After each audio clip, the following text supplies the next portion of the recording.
really understood the Ram, the year, as the ram here, starting the year where the head of that in Catmon is the big brain, the small brain, cerebellum. In Italian, this is called cervello, and this is called cervelletto, which means little brain. Aries, Taurus, rainbow. So we see the start of the year, the natural year of the wave is always, thank you Walter Russell, at equilibrium. Nature always begins at equilibrium. So that is the true starting point. You can start the wave here, in the middle of its progress, or a quarter of the way of its progress, if you want to, at Cancer or Capricorn. You can start it here. The Jews start their sacred year, secular year here in Tishri, Libra. Rosh Hashanah, meaning the start of the year. Anna is annual. So the Jewish word Anna is Anna, annual. And that's Rosh means the head. The letter R, Resh, means head. Rosh Hashanah. Here they start their sacred year. Here this is Nisan, this is Tishri. So we see these are the twins. In all of theology, this is Cain, this is Abel, this is Adam, this is Eve, this is God, good, this is evil. The same with the waxing and the waning. So what we're going to do is we're going to start our journey here now, and we're going to look at all the festivals and see how Aries affects the festivals of the Easter time. We see how May Day, on the 1st of May, affects the Taurus energy, the Torah of the Jews. And Pentecost happens here on Underwater. We're going to see what happens in Gemini. We've already seen what happens in Cancer. John the Baptist's birthday, I will go decreasing, he will go increasing. We're going to see all of these festivals. We're going to come to here, Halloween, All Saints' Day, and we're going to see why and understand all of the ecliptic directly. So let us proceed then. Become masters of the ecliptic. These are some of the festivals that we're going to have a look at now. We're going to start at the Vernal Equinox. There's Aries, there's Taurus, there's Gemini. Everything is on this wheel. That's the 8-spoke wheel. In India, this is called the Dharma wheel. Dharma is Adam. Adam is Atum. All is Atum. That's why it's called the Atum wheel, the Dharma wheel. And we are here to do what? Good Dharma, good work. And that's the wheel. That's the will of God. The wheel, which is also the law. Oh yes, and I'm not making this up. This is how it works. It just works like this. This is how language works.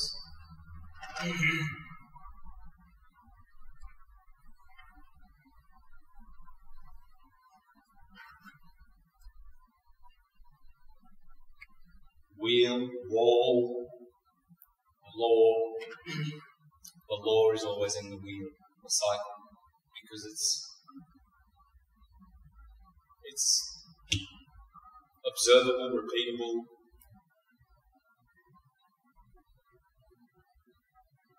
and predictable, that every wave will do this. It goes up to wave amplitude, has to go back to the other wave amplitude, and gets into the middle all the time. That's how energy works. So, here we go. The Vernal Equinox. What do they do on the 21st of March over Stonehenge? They watch the sun at the middle. Because the ones who watch the sun at Aries, they know why Easter means the star is in the east. Because they're watching it on the horizon as it goes from Aries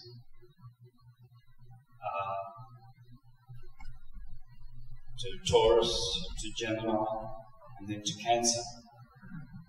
And then on the 21st of June, they notice on the horizon, if you watch the sun, as I do in the morning and the evening, when it gets to Cancer, 23.5 degrees from Aries, 23.5 degrees there on the horizon, then you can watch it go back. Cancer, Leo, Virgo, and then Libra is always waiting in the middle again. In autumn, and then you watch it. Scorpio, Sagittarius, Capricorn. And then from there, from the winter solstice in the south, climbs up again. You see the goat go all the way over there on the horizon. There's the goat, bang. Aquarius, Pisces, Aries, Easter. Christmas, Easter. Then it goes again. And you'll see this on the Union Jack, on the flag of England. Jack is Jacob, the son.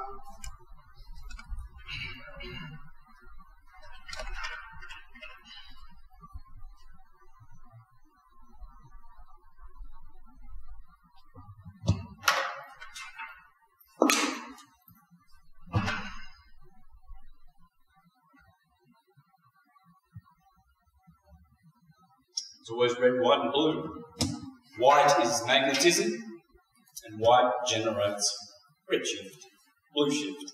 Hence, Republicans are red, Democrats are blue, roses are red, violets are blue, red pill, red blood, red siren, blue siren, red hot water, blue cold water, red little girls in their pink clothes, blue for little boys. It's all red, blue, red, blue, red, blue. Redshift, blue shift in the electrical wave world. That's why they're telling you here. And this is also at St. Peter Square in the Vatican. We've got the obelisk here. Here is the Vatican here. And then here. I've walked down this road. This road is called La Via della Riconciliazione. The road of the reconciliation. You paying attention? Why is this road called the road of reconciling? When you reconcile something, you grab something from that polarity and something from that polarity and you bring it in the middle. You balance it out. You're reconciling. Enemies reconcile. Oh, sorry. I'm sorry. Reconcile. Well, obviously because here is Capricorn, and here is Cancer, and here is Aries and Libra. And so at the Vatican here, what's going on is there are, when the sun rises at the Tropic of Capricorn in the winter, here is the east, this is the east, and this is the balance. See, the sun is going on the horizon, it's going Cancer, Capricorn, Cancer. This is the north. This is the south. So this is facing the east. Rome, the Vatican is facing the east always. And then they watch when the sun is there in Capricorn. They're waiting for it to Capricorn. They're waiting for it to come to here on the 21st. On the 21st, the sun is reconciled in the centre. That's why it's called the road of reconciliation. Reconciliazione. Yeah. And then they watch it go to the Tropic of Cancer, beautiful hot summer. The sun rises here, it casts a shadow on the Vatican. There's a statue, a structure of marble, or I think it's like the obelisk is here in the middle of St. Peter Square. And this is the Vatican, okay? St. Peter's Cathedral. And then when the sun on the 21st of June, it reaches maximum wave amplitude. It shines, the obelisk casts a shadow on the pavement here and lights up the top of this statue. At night, the sun is on that side and it casts a shadow in the evening over here and hits here. Shadow, shadow. Then, from Cancer, it has to wane all the way back to Capricorn. And as it gets to here, on the 21st of March, the start of the year, and the 21st of September, the opposite, in Libra, the scales of balance, reconciliazione, to reconcile your debts. Libra's always there. Right at the middle point, there's Libra. And Aries, the judge, Krios, judging. As Ptolemy said, Aries is Krios. In Greek means the judge. He's judging. 12 hours of darkness, 12 hours of night. So he's in control of that, and so is Libra. It's all there, it's all astrological, it's all archetypal. No one made this up. Then, when it gets to the top of Capricorn, same thing. Shadow, shadow, and there's your Union Jack. The Union is here. It's there. And that's why the Jews call this, the 23rd of September, the Day of Atonement.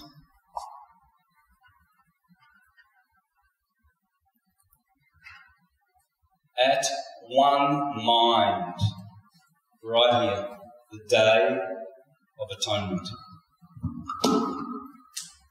So what they're doing now, these people, is they're celebrating this very holy day. In Japan, they have a holiday on the 21st of March, Shinbun no Hi, the Day of Balance, Equinox, public holiday. Here and here, both public holy days. You see now? Watch the ecliptic, notice the festivities, and know all things directly.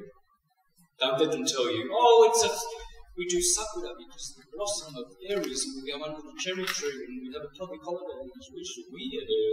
We just inherited the 21st of March to be a public holiday in Japan and everywhere else around the world. You won't subscribe to this rubbish. You won't read these pseudo-intellectual etymologies and anthropologies and reasons for how we have inherited certain things. You'll know directly. It's all on the wave. It's all on the wave. Hot cross buns. Why? Well, because the sun crosses over from the winter. That is a sacred point. Of course you're going to be eating hot cross buns because the sun is crossing over. March the 21st. Easter. The star is in the east. North, south, east, west. That's why you celebrate Easter in Aries. And Easter is also Awashtati of the Babylonians. Easter, Ashtarte, Astarte, Isis, Freya. Why does Easter always begin on Good Freya Day? What's Freya got to do with Easter? It's the same goddess. Freya, Maria, the wife of Saturn. So Easter is in honour of good Freya. Always begins on Good Freya. Okay, you getting it? Every year, Easter begins on Friday, Good Friday, because she's God. Friday, how might they right in heaven? So what have we got here? We've got Astarte, yes, ancient Greek Ishtar, Hathor, Ostara of the North, Demeter, Ashtoreth, Aphrodite, Kali, California, the Holy Land, California, Hilaria, Hilarious means to laugh. Why do you laugh in Aries? Why do you celebrate to Hilarious? Hilaria, the goddess of the Vernal Equinox, honoured in honour of Sybil. The Romans also celebrated Hilaria as a Ferio Sativa. On March 25th, there you go, the day between my and my mother's birthday on the 26th, mine on the 24th, the true start of the year, 25th of March, as is the true start of the Capricorn year, the 25th of December. Such a day imprinted on our minds, so should be the 25th of March. Hilaria, and you laugh because there's a new year coming. The sun on the eclipse is laughing because he's going to start a whole new tragedy for you. Okay, you can read all the rest. Probably you want to zoom in on that for the camera there. The day of its celebration was the first after the Vernal Equinox, or the first day of the year, which was longer than the night. So 25th of March represents what? The first day of every year where the day is longer than the night. Because while the sun is here, from here to here, for 6 months, the nights conquer the day. The nights are long, long nights. You've only got a small hour of day. In Scandinavia, you've only got 2 hours. Do all your job quick. Get the hammer out. Build the house. The sun goes down. You only got 2 or 3 hours. So, 25th of March, day after my birthday, is the true start of the year because the days now are longer than the night. And the sun has conquered the darkness of winter. Hence you celebrate the resurrection of the Lord at Easter because he's resurrected. Yeah, resurrected from the winter. So he's gone into Aries now. The sun has finally got to that equinox point.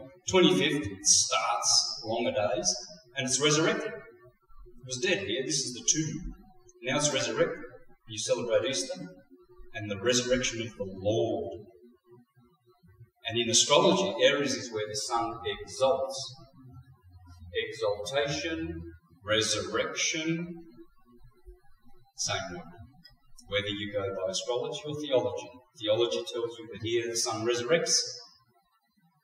Astrology tells you here the sun exalts. Nowhere else, just Aries. Let's see what else happens in Aries, shall we? In the Bible.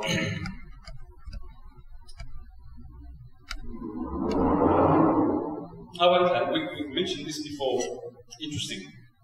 The day of conception is also called the Feast of Annunciation, where Gabriel comes to Mary and says, Mary,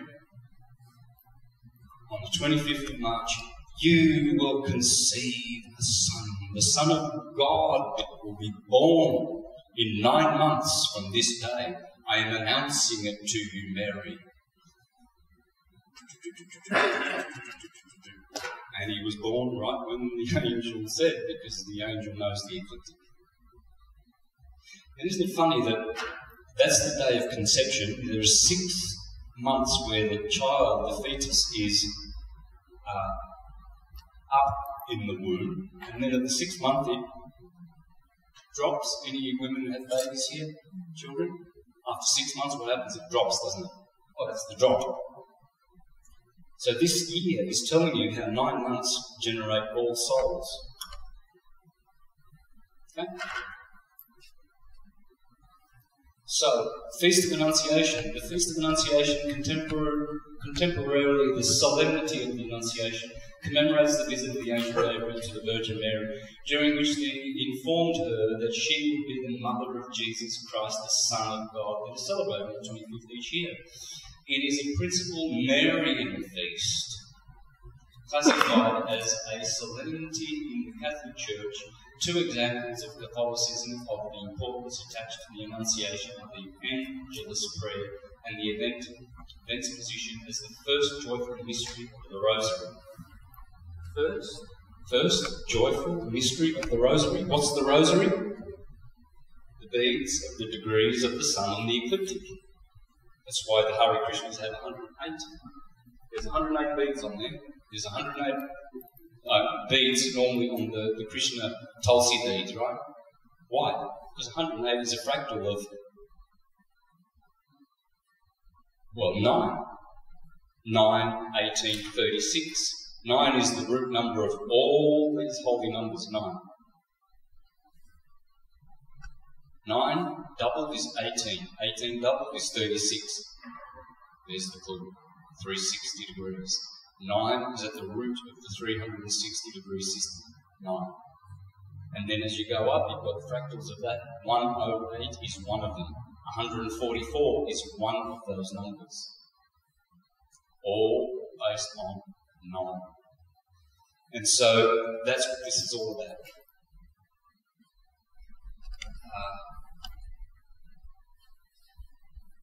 Yeah, the first mystery of the rosary beads. Funny about that. Well, nice and 14. Let's have a look at this. So, I've always made mention of this, and I found this on the internet when I was researching why are all these festivals happening in Aries when I was really getting into the ecliptic. And I discovered this in a website, and this is from a Christian perspective. They're trying to tell you how holy this day of Nisan 14 is. Now, I remember, because I'm a Jehovah's Witness, and we always celebrated in Aries every year at Easter at the full moon, as the Jews do, the Passover. And we called it the memorial of Christ, because he resurrects. Nisan 14 is the equinox. That's Nisan, Aries. The original Christians, please get this, please learn this. The original Christians were called 14thers. Did you know that? I learned that as a Jehovah's Witness. Please memorise this and share it with all your Christian friends. Why were Christians called 14thers? Because of this day here. Now, Nisan 17, remember there's always 3 days after the equinox, yeah? Nisan 17 is the holy day pinned to Nisan 14, okay? Because you always wait 3 days after the equinox or the solstice. For instance, here, on the 21st of December, you wait 3 days and then the sun begins to move on the horizon on the 25th of December. Same here, 21st of March, equinox. For 3 days, there is no increase of the day over the night. You wait till the 25th of March, then you see an increase of the day over the night. There's always that 3-day wait. That's what Nisan 17 is all about. Now let's have a look at some of the things that happen there. Noah's Ark safely rested on Mount Ararat on Nisan 17. That's Mount Ararat. The mountain of your body, Ararat is your body, that's the mountain of Ararat, Aries. When the sun comes into Aries, it rests on top of Mount Ararat. When it's Pisces, it's still at the feet. We're going to learn about what Noah's Ark is. Nisan 17, Hebrews entered Egypt before deliverance. Moses led the Israelites through the parting of the Red Sea. The day of first fruits, Israel entered and ate the first fruits of the promised land. The walls of Jericho fall. The cleansing of the temple by Hezekiah, 800 years after entering the promised land. Queen Esther saved the Hebrews from elimination, hence the festival of Purim in Aries. The Jews all get excited about Purim because they were delivered in the Persian days with Mordecai and everything. Esther's cousin, he conceived of a plot to save the Jews, right? Well, Esther is Astarte, and Mordecai is Marduk, Mars. It's Venus and Mars, right there in the Bible. The resurrection of the Messiah. again, we've focused a lot on that. But all of these events, they say, the odds of just two of these events all happening on the same day of the Hebrew year are 1 in 129,000.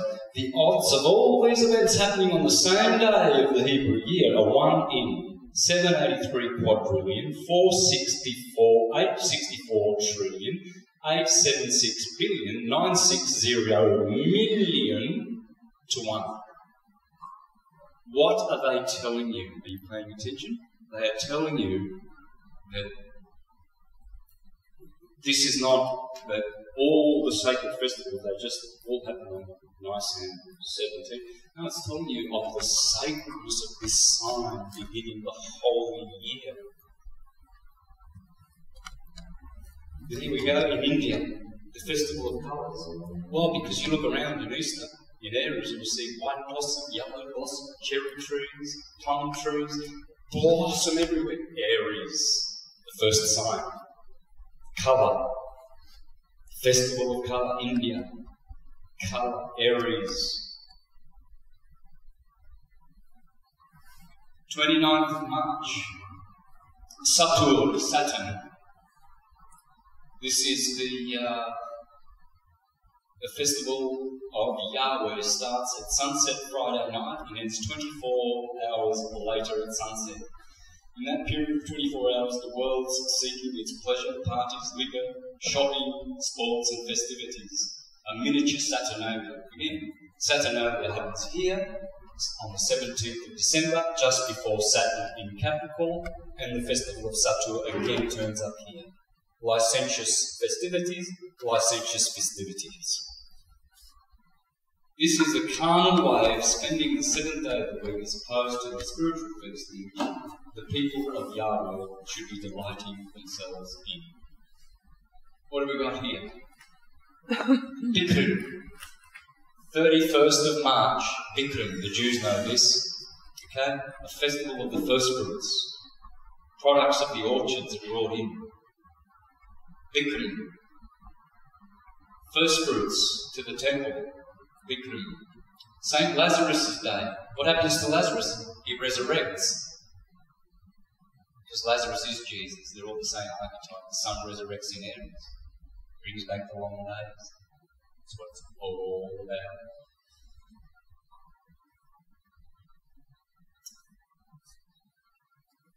I'll leave that up for the camera. Sakura. Again, the blossoms. See the cherry trees there? Aries, start of the year. Cerealia. You know that the 15th of April, tax day, used to be called Cerealia, where Ceres, the cerebrum and the cerebellum, bring you cereals, because the chrism comes from the cerebrum. Cerealia. Ceres, Demeter, Persephone, Ceres, Kore, Road, Radharani, Eve. Ramanavami, the festival of Rama, happens in Aries, the lamb or the ram of God. Alright. So we're getting somewhere. We are becoming masters of the ecliptic direct knowledge here, folks. This, no one's going to teach it to you. You get it, or go directly to it, checking for yourself. This is direct knowledge, this is the only way it works. No other way. There you go, the analema. Sister Lisa, you see how the analema, you can only explain this on a stationary, horizontal plane Earth. There's no way you can explain the analema with balls. Okay? You'll notice that the equator is not at the centre of the analema. Please pay attention to that. It's always 8.5 degrees. Notice the shape of the 8, and the crossing in the middle up there is at 8.5 degrees above the equator. Pay attention to that, and you'll understand a lot. And it's the shape that the sun makes. As the sun goes up to the Tropic of Cancer, you'll notice that it's very narrow at the top, And as it comes around to August, August is over there. The 29th of August is at the crossing. And on the way up, April the 15th. Can I get a stick or something to point? I wonder if there's anything like that. I saw something before. No. All right.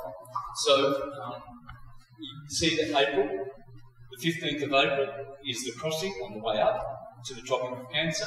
August the 29th is on the way down. Do you know what August the 29th is on the liturgical year? The day of the beheading of St. John the Baptist. Anyone paying attention? Why is that? Why? There's August on the left.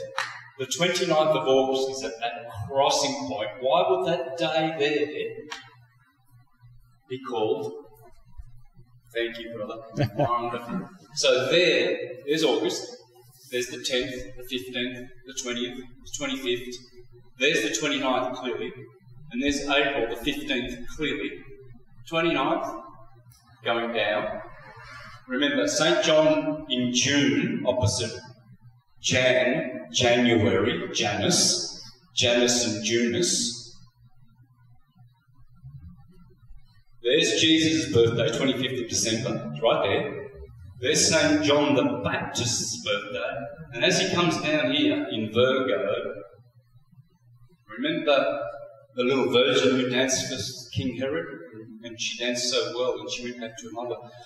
King Herod just promised me half of his kingdom. What should we, what should I do? He says, well, don't worry about his kingdom. Just ask for the head of John the Baptist on a platter. The little virgin Virgo on the 29th of August. So that's the head of John the Baptist, because John the Baptist's birthday is at that solstice. He shall go decreasing, and Jesus will go on increasing. And there's the head of John the Baptist. Bang, that is the 29th of August, the beheading of John the Baptist. Pay attention, guys, it's so beautiful to learn all this. There it is, the 15th of April, which is always Serialia. And then the 29th on the way down is the beheading of St. John the Baptist. Yeah. Okay, so here we have the Yugadi, dealing with the Yuga, and is beginning of, it's always in the Aries period. Now we're coming to the cross-quarter day. There you have Beltane, Bel, the god of, licentious behaviour and what have you. Beltane. Mardi Gras usually happen here, etc. Beltane, the pole, maypole. Pentecost of the Jews, because Pentecost means 50 days. Penta is 5, pentagon. Penta means 50 days, and 50 days after the equinox, that Pentecost happens every year. See? Not exactly after the equinox, it's a lunar thing, because Easter is variable. Same with Pentecost, it's variable. Christmas is always fixed. Christmas turns up on the 25th every year, right? Because it's solar. Easter is lunar. So it's going to change. Easter will be always in Aries, but it's going to change. Same with Pentecost. But Penti meaning 50 is pinned to Nicene 14, 50 days after. Summer solstice, June. The beginning of the month Tammuz. Tammuz is the god of, it's Atum, that's all it is, it's another way of saying Atum. And there it is, at the Tropic of Cancer, the Tammuz in the Jewish system. I'll leave that up for everybody because I want to fly through this. I want to get to the Dedra stone and all the deacons to finish off this presentation. So there you go. Isn't it interesting that at this solstice it is said in Tammuz that Moses breaks the 2 tablets of the law of God. 1 tablet waxing, 1 tablet waning. Of course Moses is going to break the 2 tablets. in tunnels. The breaching of the walls of Jerusalem, yeah, because Jerusalem is always here in June, Jerusalem, and this is the breaching of the walls at that point, at the solstice. I know that some people who have studied, like I have, literally, the Judeo-Christian thing, are always thinking literally, oh yes, there was a temple. Yes, Moses, all of these things. The gospel is in the stars, guys. Don't look for historical. Get stuck in historical primary explanations for these things. Yes, history has repeated what the Gospels gave us in the first place, but they are not the place to look. Always look to the heavens for all the stories. Don't look for a literal Moses, because you won't find it. It doesn't exist. History is not history. It's forever now. And Moses always was and always will be, and always will be breaking the Ten Commandments, and Jesus will always be dying and resurrecting. It's not historical, and yet it is.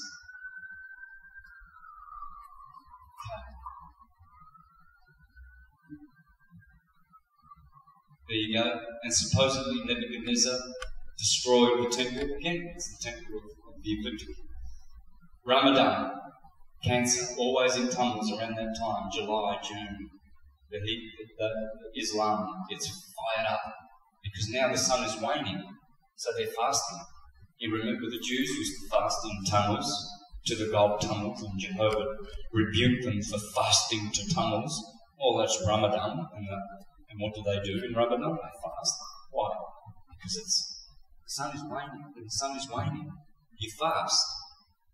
When it's waxing, you eat because you put on weight. When it's the right time to eat, you've got to go in cycles. Ramadan. Please read that at your own leisure. Beautiful information here, guys. Adam. Can you see Adam in there? And can you see the ram? The ram Adam? Because Adam means lamb. Eve means you. Wave. The you. Eve. And Adam means lamb. The birthday of St. John the Baptist. I will go on decreasing. The feast of St. Thomas. On July the 3rd. Right here, in the month of Tammuz, the feast of St. Thomas, and lo and behold, the 21st of December is called the Day of St. Thomas. The feast of St. Thomas in Tammuz, the Day. Feast and the Day. Why? Why are these on the tropical points? Why is Thomas there, and Thomas on the 3rd of July? Because it's all is Atum, and this is the T of Tammuz.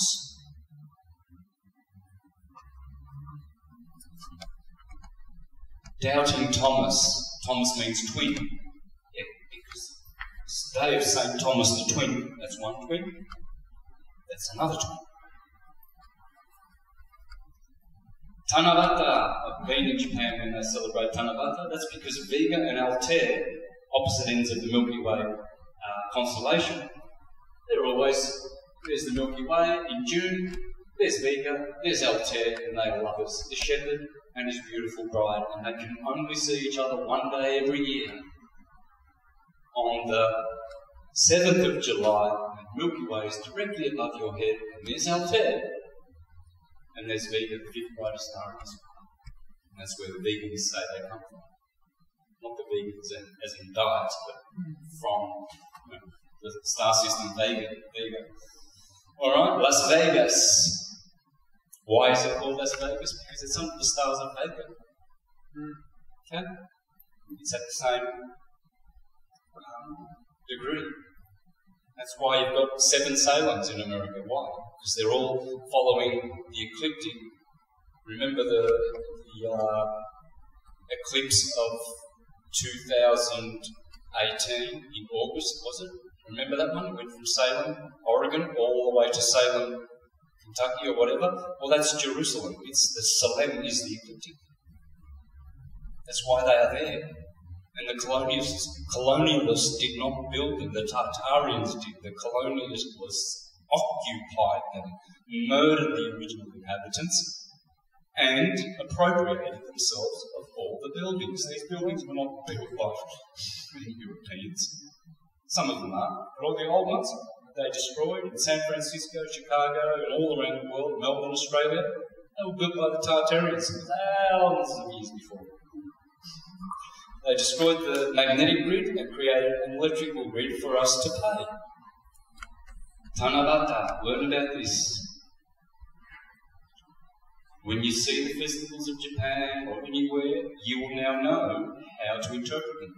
Why is Halloween here? Now, it's the 2nd of November. Why? Well, because the Pleiades now are at the mid-heaven right now at 12 o'clock. It's the Pleiades are visible now, rather. They're coming up. So it's all about the Pleiades, Halloween. And whenever there's a festival, we'll look up, because the reason for the festival is in the stars. It's all in the stars. It's the gospel of the stars. We're learning it right here in all theologies and in all lands. It's all the same.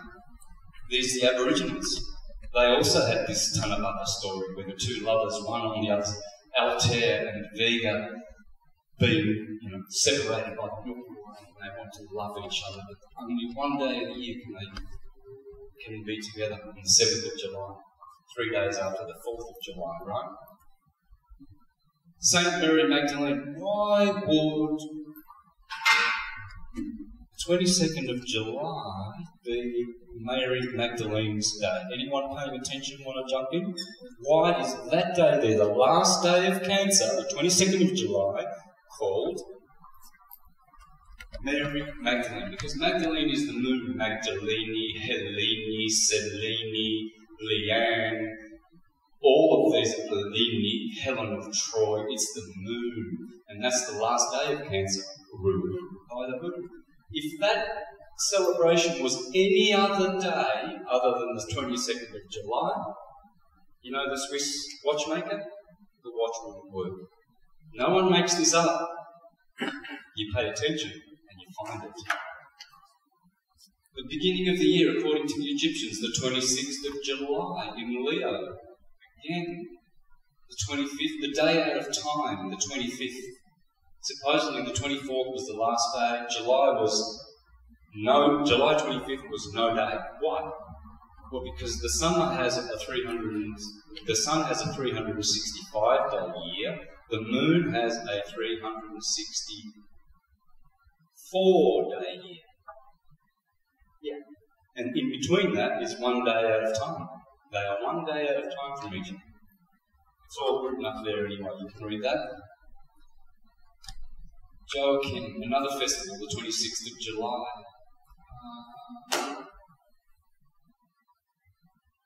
You will have to look for the syncretism in that yourself, guys, but it's there.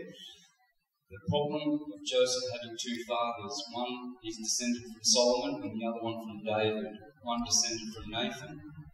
Yeah, that's all explained here, why this Joachim in the Bible is connected to Jesus and Saint Anne and Saint Elizabeth. Okay, let's proceed. Here we go. Cross-border Day. This is August 1st, Love Mass Day. There it is. Everybody was aware of it. It's a cross-border day. It's important. There's the sun above the head. They're showing humans are acknowledging that there's the sun is at a very important place on the degree right here, and it's a portal. See, that's the G of the Freemasons. G is God, gate. Goat, God, gate are all the same words. They are wormholes. Gates, portals. The sun is a portal. The moon brought us in here, being the ovaries of the system. The sun will take us out of here. Hence we must be heliognostics, knowers of the sun, have knowledge of the sun. No one goes to the Father except through me, the Son, because he's talking about the sun. You cannot go back to cause without going through that body. That's your Saviour. The Son is your Saviour. Why is the 6th of August the Transfiguration Day? Well, it's because it's in the middle of the 6th of August. The Son of God gets transfigured. Of course, Leo is going to transfigure the Sun. It's the most glorious time of the ecliptic. Sun in Leo in summer. Oh, man, does it show off. The roar of the lion, the heat, the dog days. Because Sirius is the dog. And it's always around here in Cancer and Gemini. It's actually deacon of Canis Major, but it influences the dog days of July because of precessional slippage. It's around here now. And so that's why the Sun gets transfigured, because there's no heat like the dog days. The 6th of August. It's the middle of summer. The Assumption of the Virgin. So the Virgin, see here, Jesus gets resurrected, and then 3 days later, he goes up to heaven, and they see him leave into heaven. He gets assumed. Well, why does the Virgin get assumed on the 15th of August? Well, let's have a look. Let's pay attention. There's Virgo. There's the 15th of August. And what happens is when the Sun comes into a sign, it blots out all the stars. You can't see the sign behind it. Because you're looking at the Sun. You can't see any of the stars when the Sun's out. But you can rest assured, like right now we're in the stars of Scorpio, November, you can rest assured that if you could see the stars behind the Sun right now, it would be Scorpio. Behind the Sun. Because the Sun's in Scorpio, it's November. But you can't see them. So that's why the 15th of August is the first day when the last stars of August, of Virgo, disappear. Up until the 15th of August, you can still see the last stars of Virgo. But on the 15th, gone. They disappear. Virgo has been assumed. The Assumption of the Virgin. But, and that's called Ferragosto in Italian. The Italians love the 15th of August. Ferragosto for the Virgin. They love the Virgin Mary, right? So Ferragosto is one of the most popular festivities there. And they have it also Wafe Nil, a Nil in the Egyptian system. What have we got here? Please read that, all you students of syncretism. Oh yes, we're coming to that. Okay. There you go. Remember the martyrdom, the beheading of St. John on the 29th of August? You got it. Okay, there it is. There it is. Right there on the 29th of April, his head gets cut off. There it is, getting cut off. And isn't it interesting that Leonardo da Vinci would put Saint Anne, the annual year, with the mother of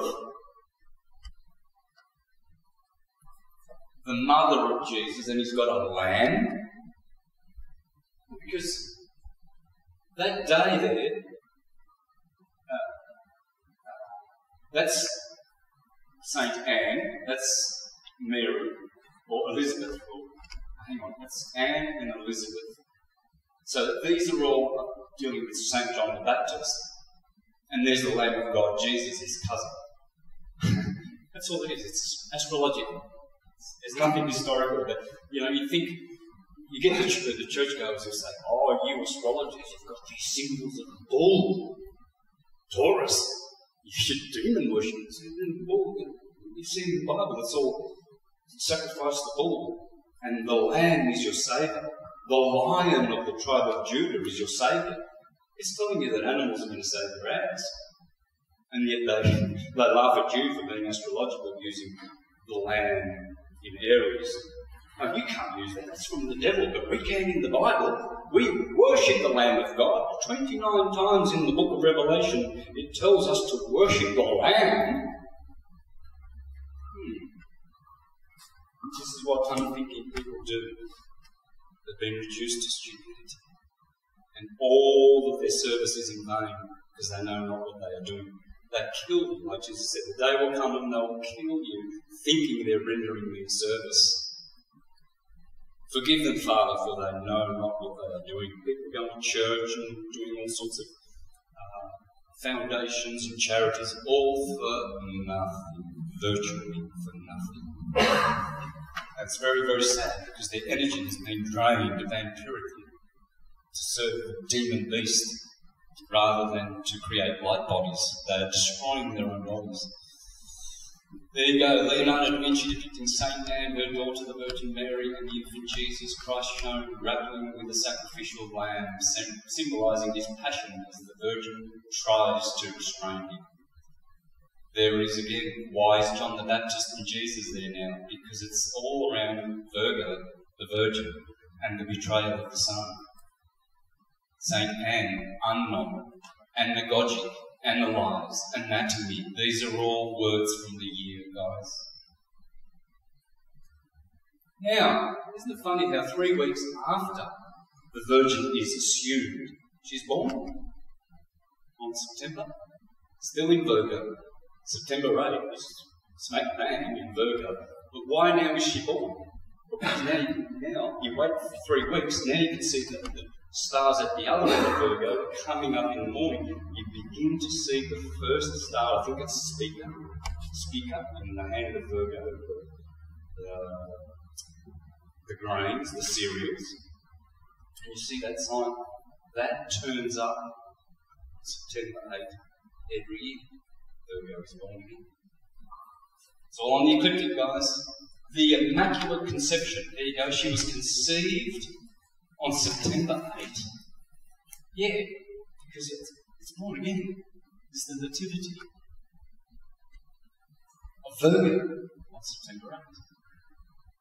There is the Immaculate Conception of the Virgin. She was pure and undefiled of sin. She's immaculate. Srimati Radharani's appearance day on the 9th of September. Who's Radharani? Well, that's the same as Mary Magdalene, whatever. It's the Virgin. It's Virgo. Radharani, consort of Krishna, whom I pray to every day and gives me everything I want and need. She turns up on the 9th of September every year. Yeah, Virgo. It's all that Virgo. It's always the Virgin, guys. Autumnal Equinox, halfway through, let's keep going. Judgment Day. Why is this day? Remember we said that this is called the Day of Atonement. It's also called Judgment Day. Well, think about it. The year ends there. Virgo is the harvest. There's no more food. Winter. The day. Morning, afternoon, bang, sunset. Judgment of the sun. Dead. It's gone. It's dark. That's judgment for the sun. Of course, 6 p.m. or that date there, yearly, is Judgment Day. Try and put Judgment Day anywhere else. Just try and do it. Select any other of the 365 days for Judgment Day. And guess what? You've got a watch that works. Can't do it. You cannot do it. So, because I'm always mindful of the criticising syncretism. Oh, Santos, you made that up, that word. No, just paid attention. You didn't. Didn't pay attention at all. You were off with the drunkards and the prostitutes. I was paying attention. So, it's there. I didn't make it up. I didn't say that, gee, I'm going to start the Jewish religion and I'm going to make sure that day there is going to be called Judgment Day. And I'll make it work and teach it to the world. There it is. Libra. Judgment. The scales of judgment. It's halfway along every sine wave. It has been balanced. Venus, the ruler of Libra. She's always there, Demeter, judging. Rosh Hashanah is annual. Rosh is the head. That's why they blow the Aries ram's horn as well. There's the two candles, the equinoxes, Aries and Libra. Rama and Sakkoth, and the Jews left from Rama and went to Sakkoth. They go from Ram, Aries, to Libra every year. Yom Kippur, Autumnal Equinox, prayer service. It's all about the ecliptic, guys. These people are blindly following the ecliptic. They've got no idea. Why do the Jews celebrate the Festival of Tabernacles here, the Festival of Tents, or booths? Well, because here it's the summer.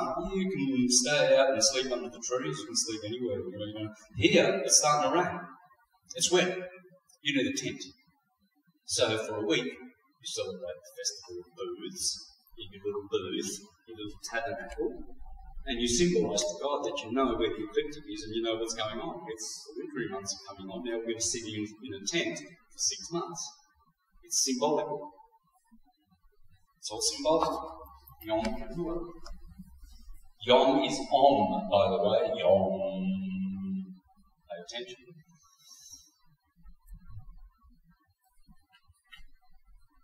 Day of at-one-ment. Equinox, you've got no idea. Mabon, Bonacci. Bon means good. Mabon, the mother of good. There she is. Mabon.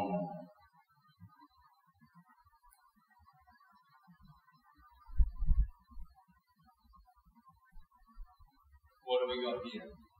Pope Francis is, oh yeah, this is interesting. And then, yeah, on the 23rd of September, I remember that day I was in jail in 2015, and I remember the Pope was in this Jesuit, the most famous Jesuit American building, the National Shrine, Basilica of the National Shrine of the Immaculate Conception, and Pope Francis came, Jesuit, on the 23rd of September, guys, Judgment Day in Libra at that time, and canonised this murderer. You Californians will know about this murderer. Seen streets to him in San Francisco, Unibero, right? Franciscans. 9 Spanish missions in California to do what? To murder, to pillage, and to plunder, as the Jesuits love to do. Servants of evil. Mabon. Michael Mass Day. Michael is the sun. Michael is Saint Michael, the sun. It's an archangel. Corresponds with the rising of the sign Hercules. There you go, Michael is Hercules. Hercules turns up when? Around Virgo, around Libra. Michael Mass Day. You'll have to read that yourself, guys. Oh, that's a beautiful one too. Wow. That you must not eat blackberries after the 29th of September.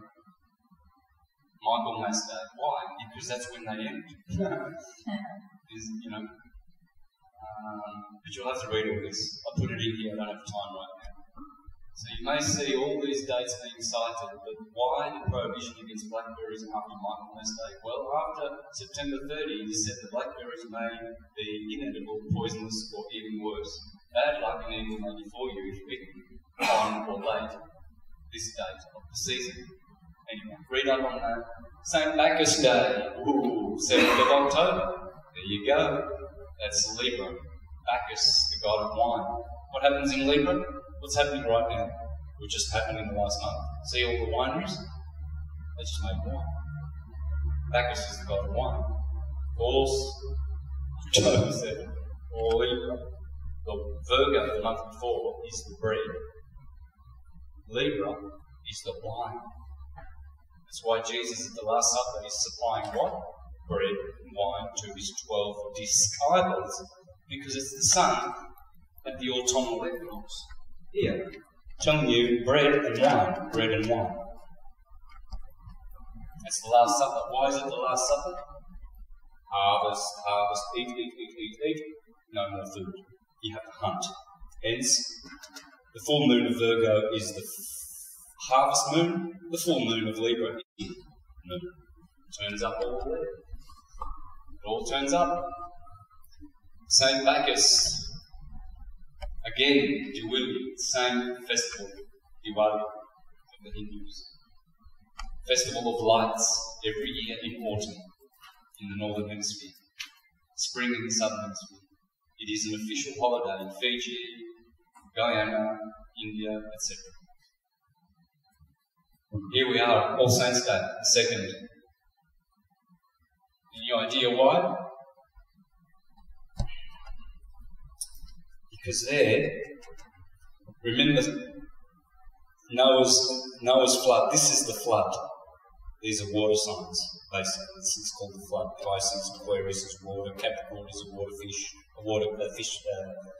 Goat fish, so it also is water. Starting from water of Scorpio on All Saints Day, there is 5 months of Noah in his ark before he lands on Mount Ararat in Aries. And this is the flood of Noah starting here. And who dies? Well, all the baddies outside of the ark, they all die. It's the Day of the Dead. Let's go to Mexico. Halloween, dead, everything's dead. Why did something die? Because that's where it all dies, in Scorpio. Look at the trees, they're all dead. They're dying. They've been smitten by Scorpio. The leaves are all just falling off the trees. Death, Samhain, Celtic. There it is, the Day of the Dead in Mexico. Why all the colours? Day of the Dead. Are you feeling pretty dead? It's the Day of the Dead. The disappearance of Osiris. Again, Osiris who gets disappeared in the water, gets chopped up. It's Noah's flood.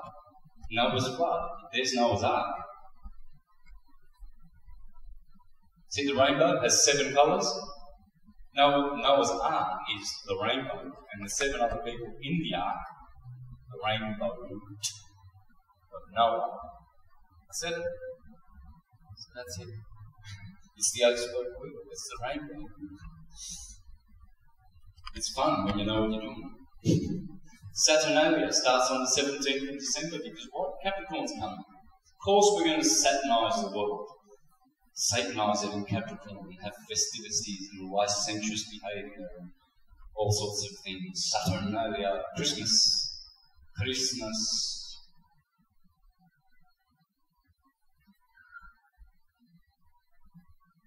Christmas Day. Burumalia, that's another one. Burum, Saturn. Happy Saturnalia. The Romans love the Saturnalia because the Latins always believe that they come from Saturn.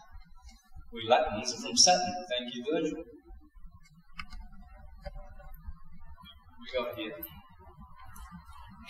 Oh man, I wish I could spend hours on each page here, guys. I poured blood and sweat into these presentations and I haven't even seen the light of day. The day of circumcision, January 1st. So, the sun is born on the 25th. The Jews say wait 8 days before you circumcise your child. Okay, so from the 25th to the 1st of January is 8 days. Snip the old year off, circumcise it, and of course January the 1st is the day of circumcision, 8 days after when the sun is born, the 25th. Epiphany on the 6th of January. Why? Because the Egyptians said that the sun appears again in January as it starts from Capricorn, still in Capricorn, but removed by 12 degrees from the 25th of December, 12 days, and Jesus was 12 years old when he was seen in the temple, the Epiphany, always on January the 6th, because now the sun is seen to be removed from that horrible solstice of the 21st of December, that much so that it now appears again. And what the sun has to do is, it's born here, comes into Aquarius where it is baptized, and Aquarius used to be called baptismal.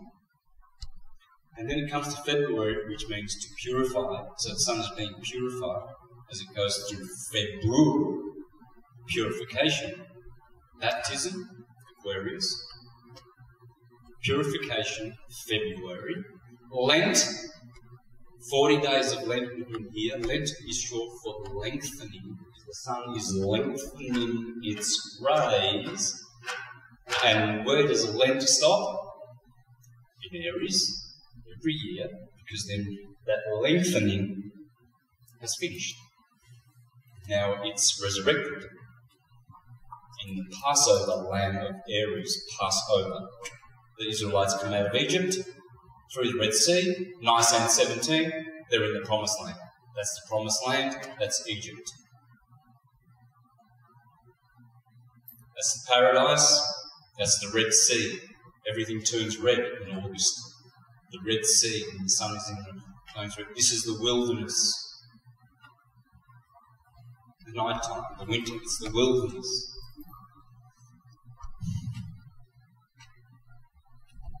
Epiphany, everywhere, Malta, everywhere, everybody's looking at the sun. It's born again. The Epiphany, it has appeared. Serbia, all the fires. Epiphany in Austria. Oh, let us go. Conversion of St. Paul on the 25th of January. Well, Paul becomes Saul, persecuting the Christians, becomes Paul on the 25th of January. Well, it's easy. Saturn is called Sol in Capricorn. On the 25th, when it transitions into its other sign, Aquarius, it becomes Paul, Apollo, the god of February. Sol, Paul. He converts from Saul to St. Paul, Apollo.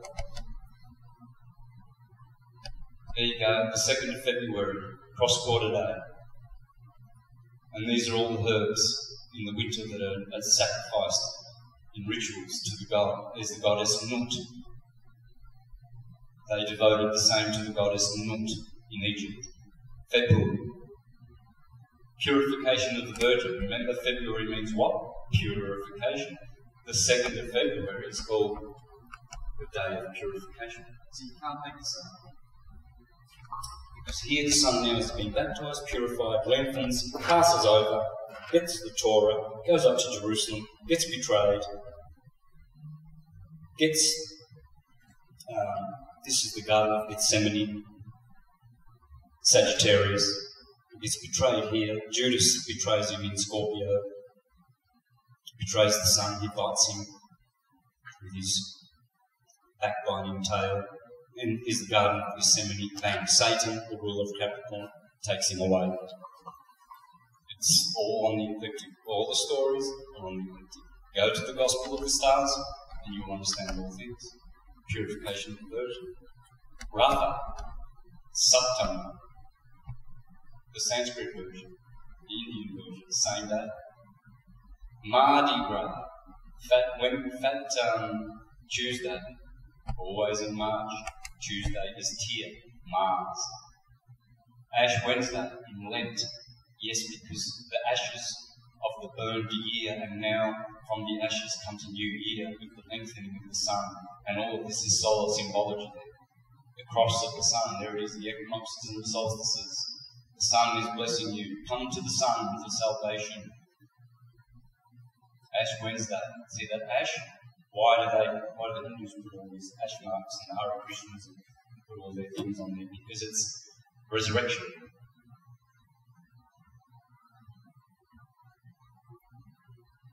February, again, Lupa. This is the wolf that brings forth the new year. Romulus and Remus, the two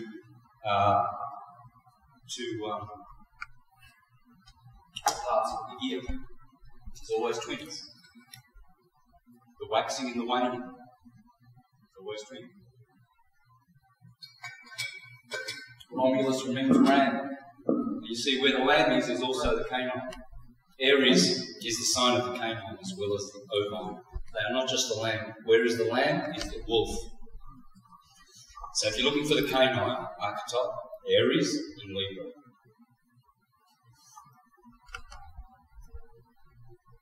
Alright, let's get through this.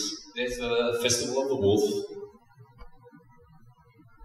St. Valentine's, 14th in Aquarius. Valentine is Aquarius, folks. That's why it's always there. the romance, the day of romance. Why? Because in Aquarius, friendship, the 11th house, let's make friends, and now New Year is coming. St. Patrick's Day, green. Osiris was green. It's the day of Osiris. Osiris, the 17th of March. And all your Irish people, they love, in Melbourne, where I grew up, oh boy, they put on their green, and the 17th of March, just 5 days before my birthday, year in, year out, there are the Irish people getting drunk and enjoying Osiris, the green god of vegetation, because of the spring coming. St. Patrick's Day, March 17. Father's Day, March 18. And we've come to the end. Now, just quickly, what's the time like, guys? Can I get some feedback? 2:19. Oh, we're doing real good. Let me put this away. Back you go. Oh yeah, save it. I don't know what I've done to save it. Alright, let's just go here a little bit, guys. Okay. So remember the Argus. Argus is always on top. Ursa Major, Big Dipper. Spring, summer, autumn, winter. You watch it like a clock. The Big Dipper, that's Ursa Major. Ursa Minor, Argus, Noah's Ark. Remember Noah's Ark story? The ark was full of 2 of every animal. Here, we have 2 twins, Gemini. We have 2 deacons, Canis Major, Canis Minor, 2 dogs.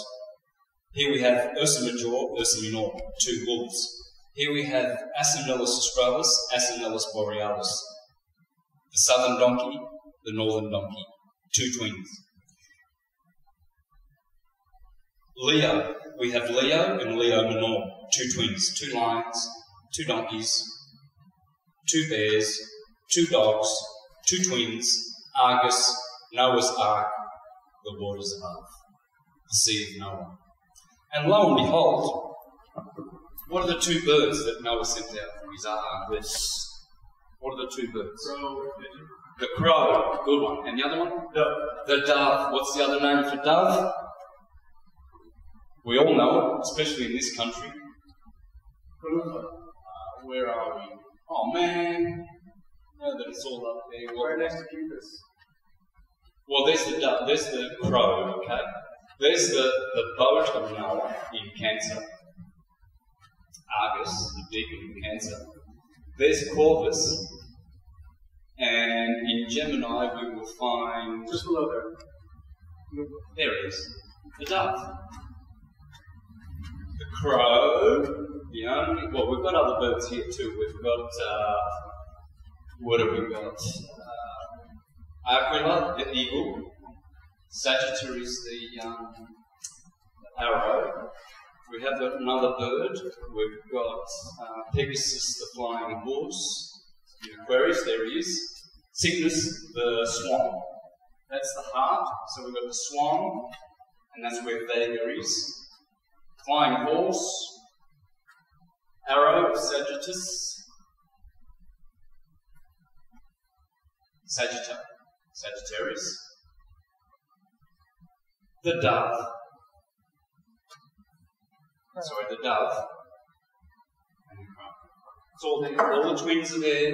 All the 2 animals, because they knew, the ancients knew, well, here comes Noah's Ark. And there's Canis Major, Canis Minor, there's the twins, there's Ursa Major, Ursa Minor, little donkey, big donkey, southern donkey, northern donkey, small Leo, big Leo, and there's the dove, Columba, and there's the deacon of Leo, the crow, Corvus. Deacon of Leo. Southern deacon of Leo. Okay. Crater, that's the Holy Grail. The crater, the cup in Leo. And Hydra, the other. There's the 3 deacons of Leo. Alright. So, what else do I want to show from here? We're going to do question and answers, by the way. So, is that about it? Yeah, this is where I'm headed. Alright, this is a very important page, guys. When you study astrology, you get sidetracked and befuddled and hoodwinked by a lot of charlatans. For instance, you'll hear them saying, oh, Libra was introduced by the Greeks, it didn't exist before the Greeks. Or maybe they should pay for a ticket to the Louvre Museum and have a look at this Dendera stone, which was ripped from the Egyptians, which they say, they tell you, is 5,000 years old minimum. And they tell you that the Greeks added Libra 2,000 years ago when the Hellenics were kicking around and changing the world and influencing the world, and so they decided to stick Libra in the world. Well, there's the scales of Libra, right there, all the green signs: Aries, Taurus, the Twins, Cancer, Leo, Virgo, Libra, Scorpio, Sagittarius, Fish Goat, Aquarius, 2 fish, and a band tying them up. It's all there. It's all the way I do it. Everything starts here. There it is. Aries, Taurus, Gemini. These red ones, these are the exalting planets. So let's have a look for Mars. We will find Mars is exalting in... So what you've got is you've got the 12 zodiac signs, and then all around are the 36 deacons. Okay, so what I want you to pay attention to, we won't learn all this and master it today, but have a look at that. You can find this in Google Images anywhere. The Dendera stone, 48 of the original constellations, exactly the same as they were thousands of years ago. It's exactly the same today. Those deacons are exactly the same today. Mars, the Sun. Let's see, where is the Sun? Aries, Taurus, Gemini. Okay, so we're looking for the Sun exalting. No, we'll only find the 5 planets. See these red ones? There's Venus. Venus exalting in Pisces. Venus, there she is. Mars exalts in Capricorn. Saturn exalts in Libra. Mercury, Buddha, exalts in Virgo. Jupiter exalts in Cancer. So there you have the 5 exalting planets and 12 zodiacal signs in the Dendera stone, which the indigenous wisdom keepers of Egypt tell you is at least 70,000 years old. On the other hand, the Neoplatonists wrote that the Egyptians have 480,000 years of astrological records. 400, that's 500,000 years of records in Egypt. There's your evidence, friends, that this is archetypal from the heavens. No one added anything. The Greeks didn't add squat diddly doo to anything. Diddly squat. I mean, that's the right way of saying it. What diddly? Diddly squat. Which way is it? Right. Which one? You got to read what? Which one? Diddly squat, yeah. Huh? Diddly squat. Diddly squat, yeah. It's getting long in the day, I'm tired. But let's have a look now. Notice this triangle. That's a little triangle in Aries, one of the deacons of Aries, sometimes interchanged with Cassiopeia. Okay? That's a triangle in Aries. Triangulum is up here. The Babylonians say that the top star is called Anu, Anunnaki. This one's called Aya, which turns into Yah, Jehovah, Jupiter. And this one is Enlil, which turns out to be Saturn, El. So already in this constellation, beginning in Aries, we have the beginning of the story of the Godhead. Inside Triangulum, there are 29 faint stars, which are called the Tree of Life. In Triangulum. That's the Trinity in Aries in the head, and the Tree of Life is in the head. Those 29 faint stars represent the 27 numbers. The 27 numbers of all alphabets. 27 is the golden number. 9, it's 3 9s. Rubik's Cube. Seen the Rubik's Cube? 27 cubes. Macrobius said that that is the cube of creation. That's why the Kaaba is so important to Kabbalah and Islam.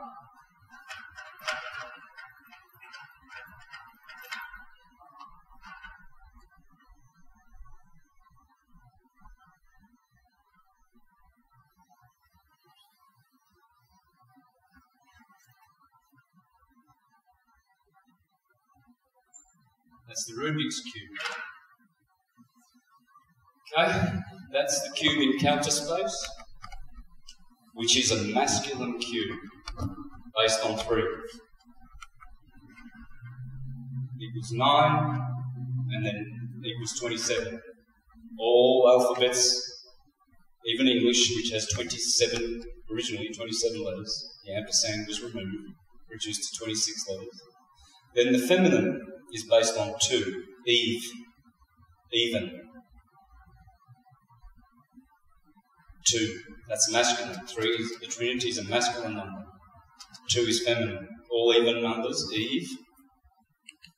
All odd, Adam, Odom, numbers, masculine. So what you have now, and thank you Walter Russell, is cubes in counter space. That's why the cube is such an important form, because it's counter-spatial. Spheres are spatial. There's always bodies inside those cubes.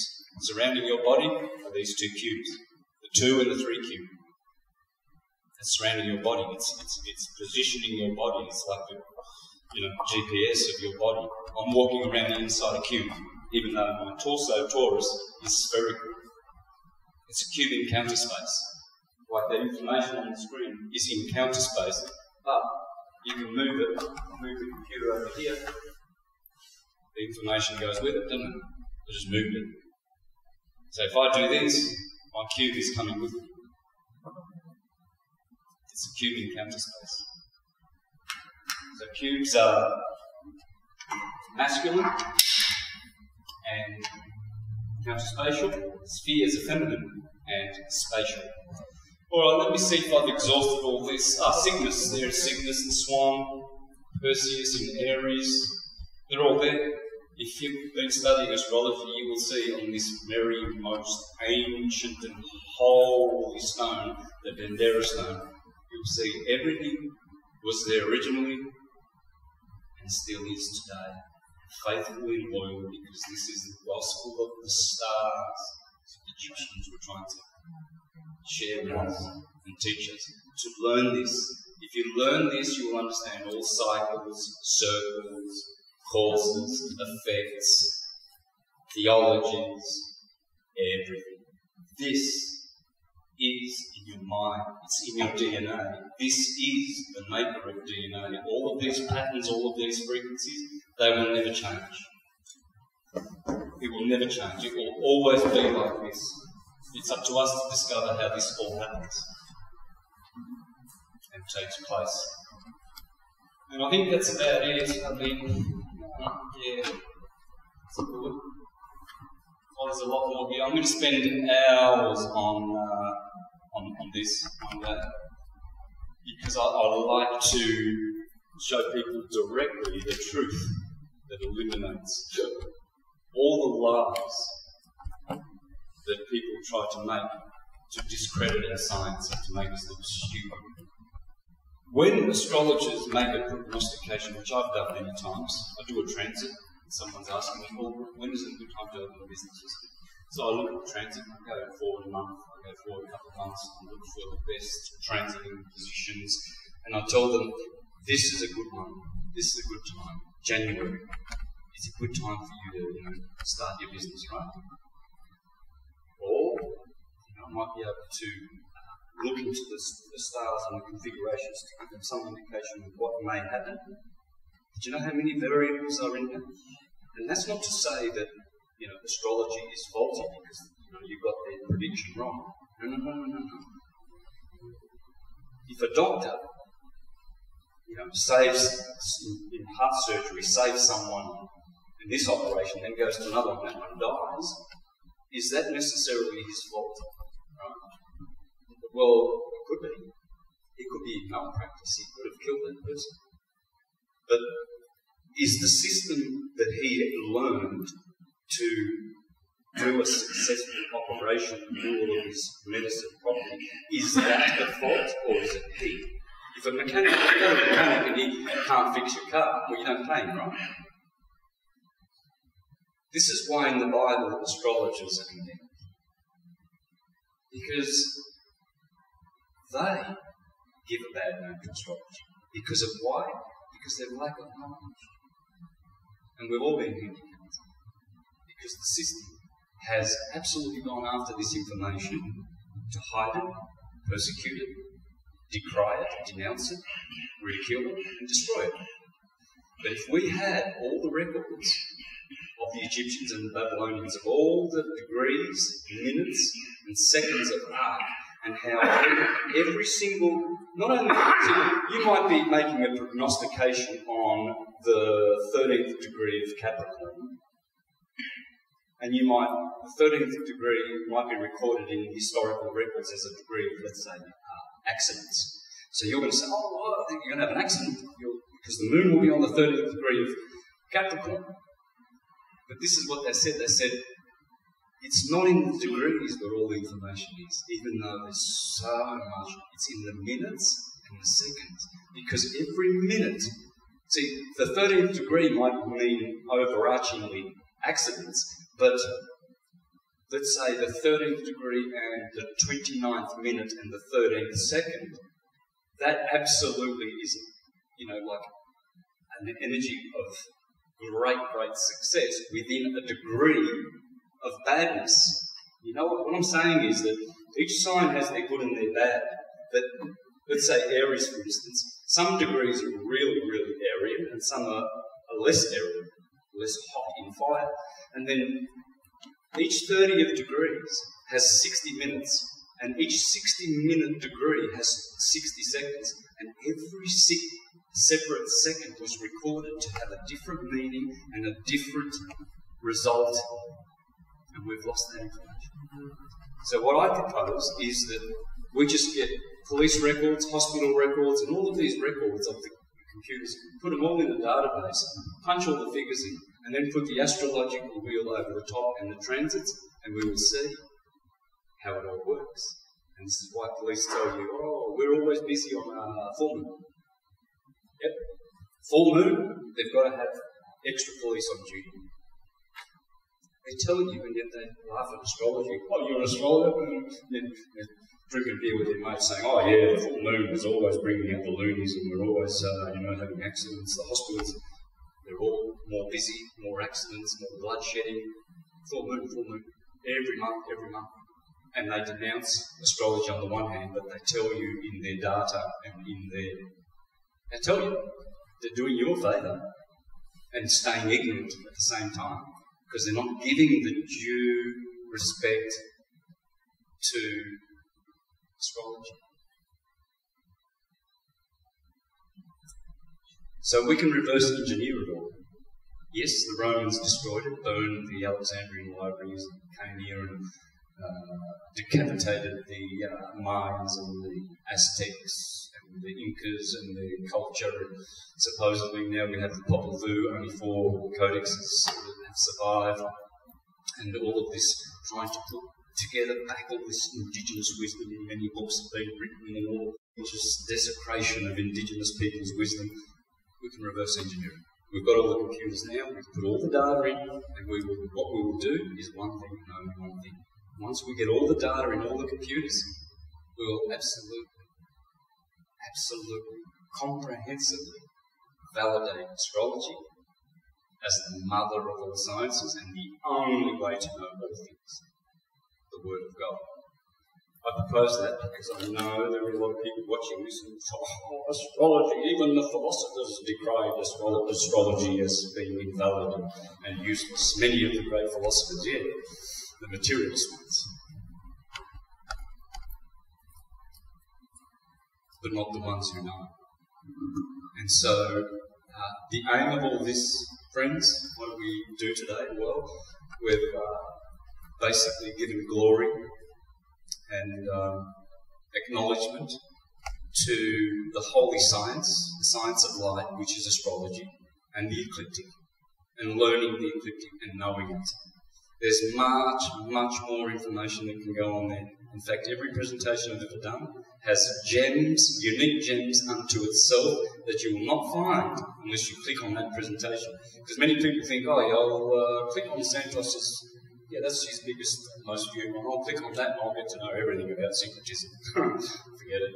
You need about 10 years of watching every single presentation that I've done, probably 10 to 20 times each. Really. Because then you make it your own. I've been doing this all my life. There's nothing else I do. I don't go hang gliding. I don't go swimming. I don't go climbing mountains. I do syncretism all day long. It's my meditation. Have done since I was a little kid. Etymology, language, music. I haven't done anything different. Never will, and don't need to. So I've followed my calling, which is Rahu in the 12th house, to be awakened, to be illuminated, to be enlightened. I've just been doing it naturally. So that's about it, guys. We can do some question and answers. How much time do we have? So shoot away. Emma. I heard you speak about 7 layers of interpretation of the gospel, including anagogic, symbolic. I just want to know, what were all the 7 layers? What does anagogic mean? I could have actually addressed that today, guys. There are minimum 7 layers of interpretation, thank you, Mandy people, to make something a sacred text. There has to be 7 levels. You can't just have, like 2 levels, like when you're talking to your husband or your wife and you're saying, oh, let's talk about the birds and the bees, shall we? And the kids are listening. Well, they understand it one way, you understand it totally a different way. But that's 2 levels of interpretation. There must be 7. And these are the ingredients for a gospel. Always these will be underlying every nursery rhyme and every gospel. Always. There will always be an astrological. There will always be astrotheological.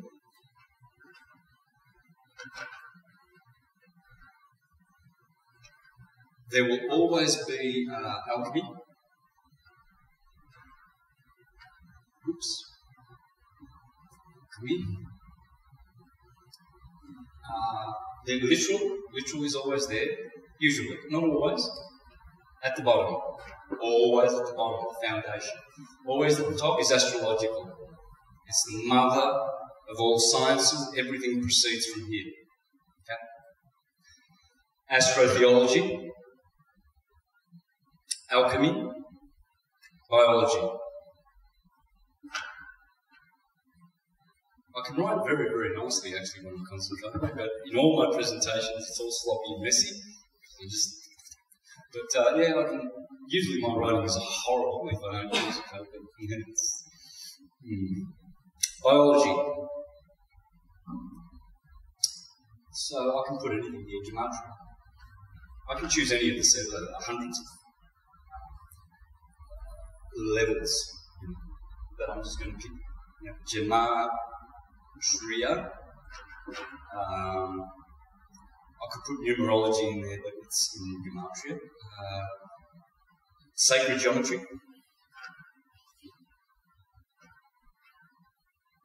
which is basically gematria.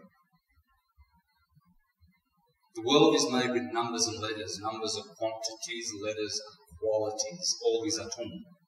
Tum is the noise that is made by, remember that ether drum? Silence. Tum is the wave. Is the wave. Tum is the percussion.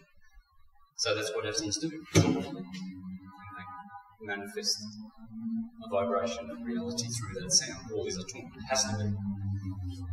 So, sacred geometry, it's numbers, quantities, and letters, qualities. So if there's 7 levels, I can do, what else can we do? Anagogic, right, anagogic. Ana, remember, is fire. Gogic. Jig means mystical, the highest possible, utmost level of interpretation. Below that is spiritual, allegory.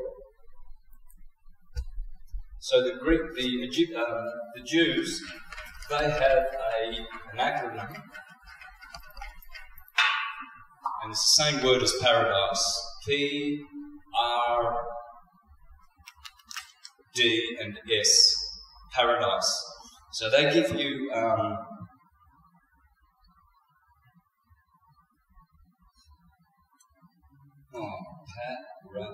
That's sod. But there's 4 levels. This is literal. This is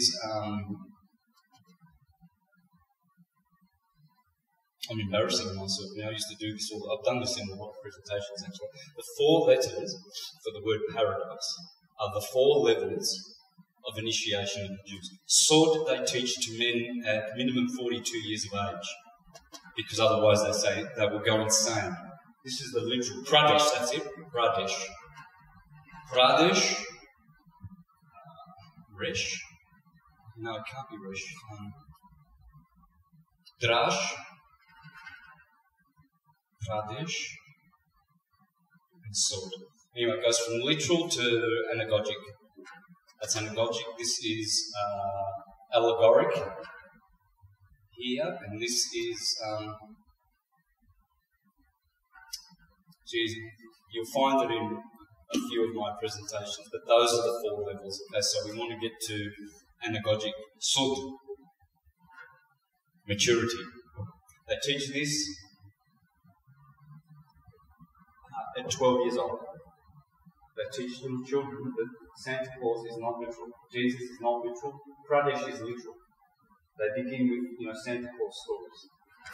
Pradesh. Then they go to this allegory. They step it up at 12 years of age.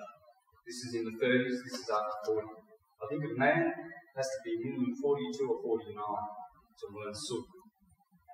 Anagogic. But it's all there. This is only 7 of many fields of wisdom. In Strong's Concordance, it says that when Jesus is on the circuit of Galilee, right there in Strong's Concordance, thank you Christianity, it says it is the ecliptic of the zodiac of the Greeks. Right there. You don't need any. It tells you that Jesus on the circuit of Galilee is the ecliptic. I'll tell you, you just have to look.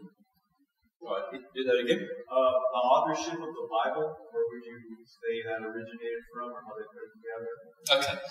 You're probably also having in mind Joseph Atwill, who has done a lot of research into the Flavian Jesus. Then there's Francesco Carlotta, an Italian multilingual researcher who has discovered the Julian Jesus, Julius Caesar, JC, is Jesus Christ.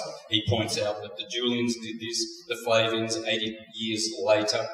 So you've got the Julio-Claudian Empire, that was destroyed by Vespasian who killed Vitellius. Then they did this other Jesus that Joseph Atwill clearly points out that they did. They redacted the Gospels, as all empires do, and make it look like the hero Jesus was born in their time, which he didn't.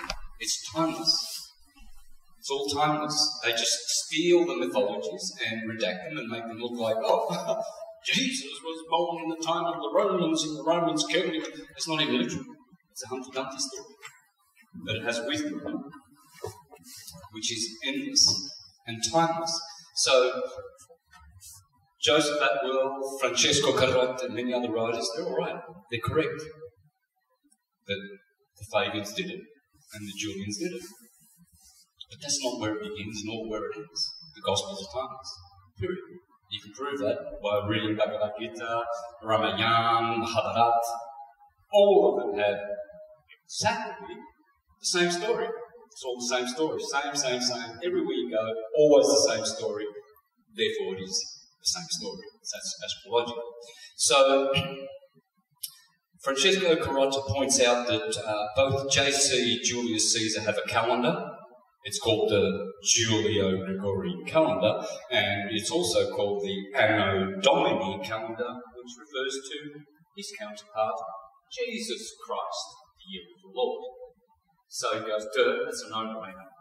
We've actually got, I call it the Julian calendar, JC, and then they actually call it Anno Domini, going back to JC, his other non-fictional counterpart.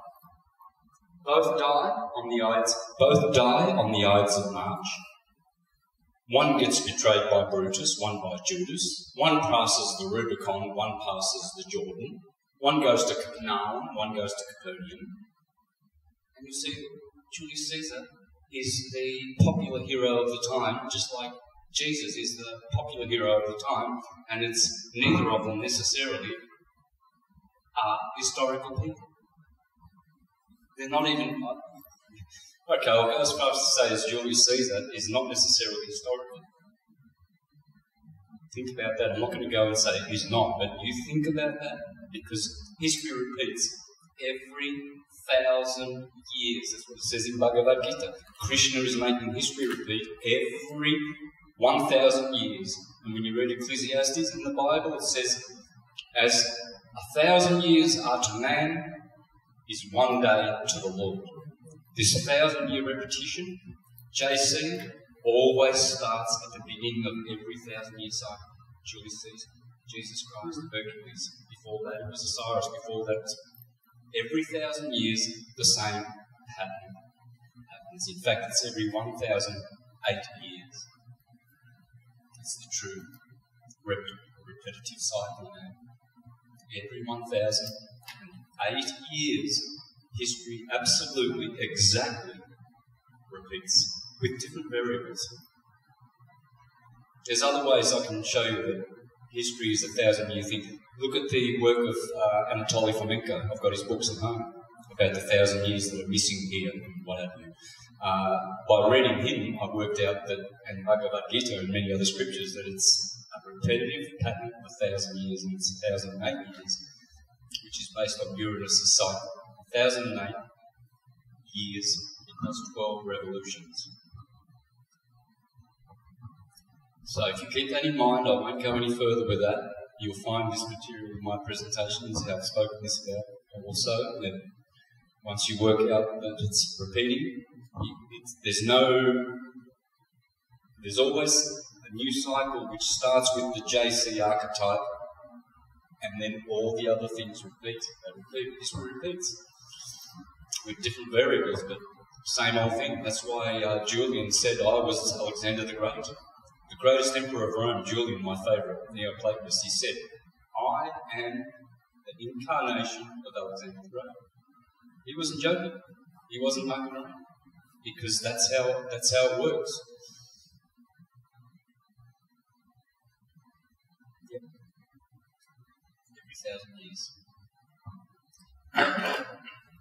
Oh, yep. David. Yeah, I have a few questions, but I'll stick to one right now. I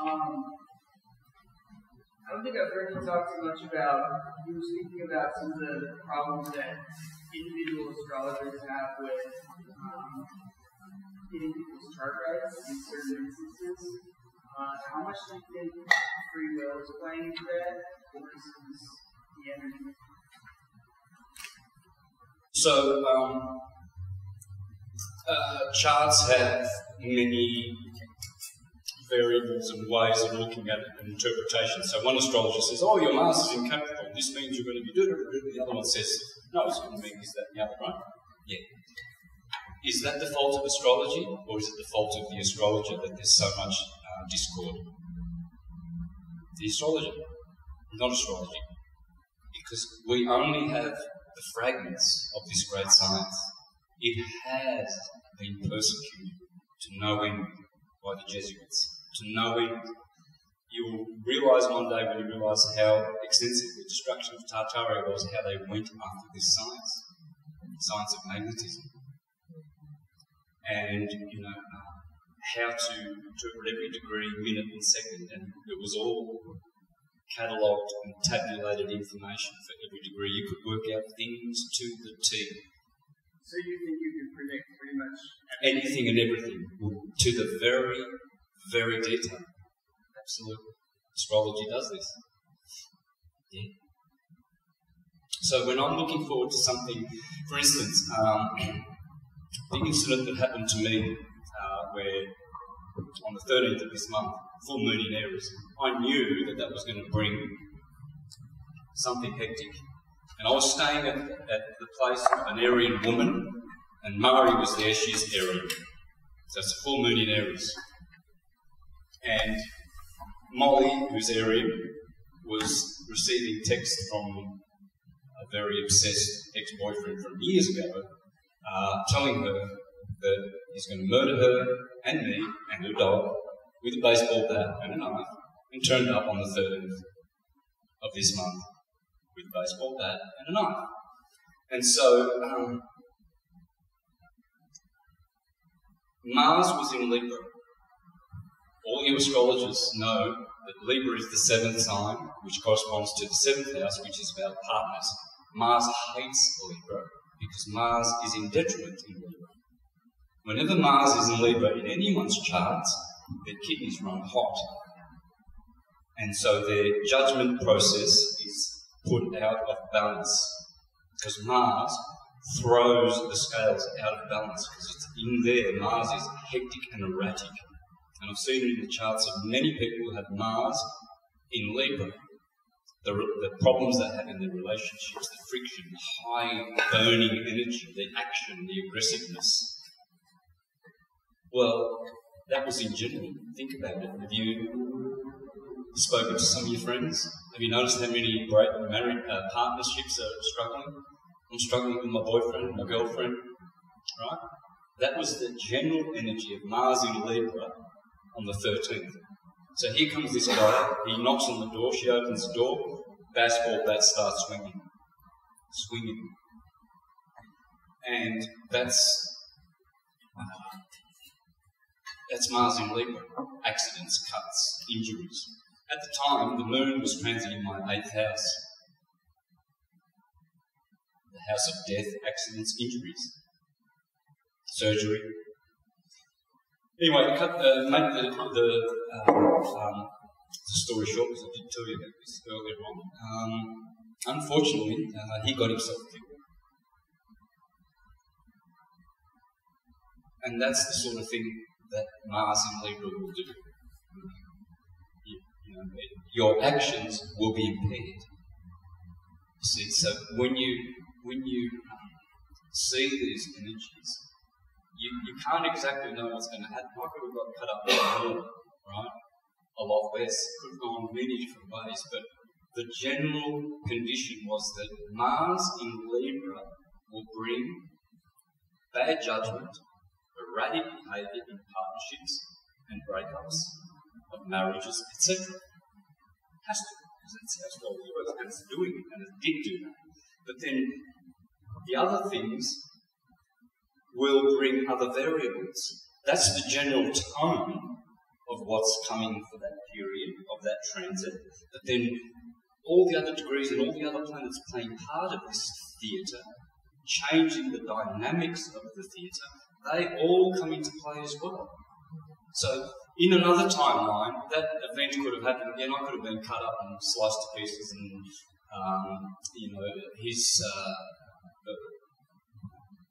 the other person could have been hospitalised or something like that, or any other variable. But in this timeline, all of those degrees, if we had all the information, we would see that it was happened and orchestrated and choreographed exactly to the planets. Exactly to the planets. I wish I could share with you some of the examples that I have that I've done transits for people, gone back years, gone forward, and seen what I've seen. in my experience. I wish I could just share that with you. Just download it onto me and you will be really understanding what I'm saying. It's all absolutely orchestrated to the very last, even to the breath you take. It's all there. Yeah. Sorry, free will? Well, this is where, you know, the variables, that's where you influence the gods. The wise man rules his stars. The ignorant man is ruled by his stars. You get to rule the stars. When you see these things coming, you can affect a change into it. How? By your consciousness. Because instead of the event happening 3 seconds later on the degree of death, you initiated it earlier because you were aware and you escaped death. You see, you do have the power of free will. It's been given to you, but many people do not use it. They're slaves. They think jail is a building. It's a condition. When I was in jail, I didn't think I was in jail. I was free. I said to people, there's people outside of jail that are more in jail than me inside of jail, with partners. They've made their own jail for them. Everyone's in jail. They're all bound by their passions and lusts and addictions and desires, and they're all lost, signing up for more cycles of necessity. Licentiousness, polyamory, promiscuity, pornography, lust, alcoholism, addictions, and they go round and round, and they're just signing up for more pain, which is the other side of pleasure. So, getting back to my story, I'd like to help also explain that what happened 3 weeks ago was angelic deliverance. I saw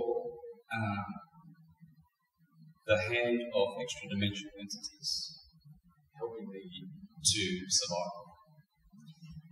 And that is how it transpired. I know that. It wasn't me. This guy's 6'2" and 5'7". He had weapons, I didn't. He was premeditated. I just knew about it the moment I was about to run out the door and heard Molly screaming help, and I ran back.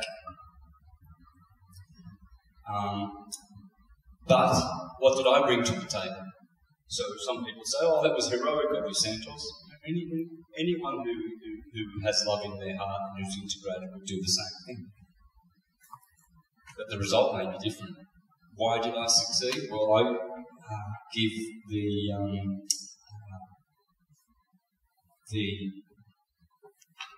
glory to the angels, but they won't be there to protect you if you're not integrated and you're not inviting them into your life and you're not holy.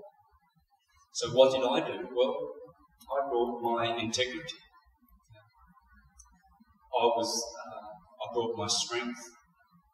I've been teaching that the true diet which makes you spiritual and strong is abstinence from animals. I've been teaching that ejaculatory sex will make you weak. Just ask any coach who tells his fighter, don't you have sex for a week if you want to win that fight. And he'll tell his team, stay away from your ladies for a week and you want to win the cup.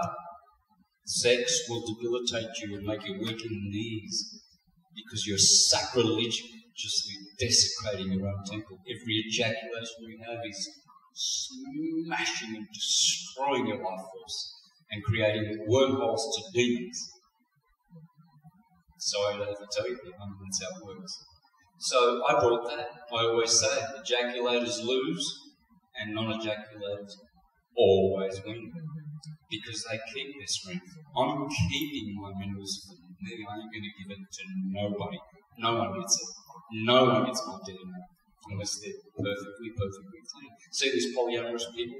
Oh, they go to party and, take someone home, etc. Well, not only are you getting all of their demons, hormones, parasites, blood, all of their ancestral diseases and programming in it, like a computer that you buy a new computer and it's free of viruses and it works well. As soon as a virus hits it, it slows down. It doesn't function properly. Not only are you getting all of theirs, but you are now donating your DNA to all your polyamorous people. What are they going to do with your soul? You know, you might be drunk one night and you bring home someone. You know how guys say, oh boy, something about a brown paper bag, right? When they're drunk. They don't need it. Well, because you bring anything home, right? And sometimes it's an unwanted pregnancy, it's a disease, you know, or it's heartache, or you wake up, right? But you've just given them permission to go and do whatever they want with your soul. It's in your saliva. You don't, even when you kiss someone. This is why it's very important to be careful who you interact with. Even just like this is sexual. Sorry to say, brother, but I'm having sex with your Taurus field. It has to be. Yeah. It's radiating. We're radiating together. And do I like you? Yeah, I do. It feels good. I feel good with you people. Right? But it's not sexual as in physical, that kind of sex. It's transcendental sex. You know, it's that energy of goodness. Sex is beautiful. It makes you strong. You don't feel weak when you're aroused, do you? You feel like sexually aroused. Oh, I hate this feeling. No, it inspires you to do something with it. What do you do? What do you do? Careful. Because every minute and every second you are losing your soul or gaining it. It's very important. So that's what I brought. I brought integrity. And, fast speed as well. I'm very fast. You know? And that would have, like when I opened the door, the guy Molly was on her knees. He was about to take the third hit on the head. And then he looks around, there I am. And I was just quick. I grabbed the laser. And, you know, he held me to the couch, pulled out a knife, cut my hand. There's the wounds. I've got 3 little cuts. That one, and that one. Right, that's it. And it was all a blur. It lasted for about 10 minutes. And I tell you, I cannot remember every detail, neither can Molly. And yet he bled to death within 10 minutes. We called the police, they came. It was all clear cut and dry. They saw what happened. They saw the texts. I'm going to murder Santos, your lover. I even told him, I said, Stephen, you've gone too far already. I was on top of him trying to knife me to death. You're going to jail already. Stop now. There's nothing between us. Yeah? Die for nothing. Because this is what happens when you're obsessive and you don't let people live their life. And so I've seen angelic protection in my life many times. When I was a teenager, I was running a restaurant and a balaclava-clad, knife-wielding man came in. I was playing Dream Lover by Little River Band. True love. And in comes this friggin', not a dream lover, but this guy who's saying, give me all your money. I was managing a roadhouse. I was 18 or 19, managing a roadhouse. And I saw angelic direction. I was going to be cut up that day. And then I said, all right, no worries. You know, I'll put the guitar down, put it over here near the heater. There's the money. And I'm going to the door, and something just lifted me, just pulled me away. And I grabbed that door, ran out, ran towards the police station, and was delivered. You know, that's when I was young. I saw that, but this one that happened 3 weeks ago, it's on another level altogether. On another level altogether. And here I am. Mari saw it. She was outside sleeping in the van. She called the police. She's Aryan as well. And I saw it, and you're seeing it. And I can say that those beings are there to protect you. You just have to acknowledge them and invite them into your life.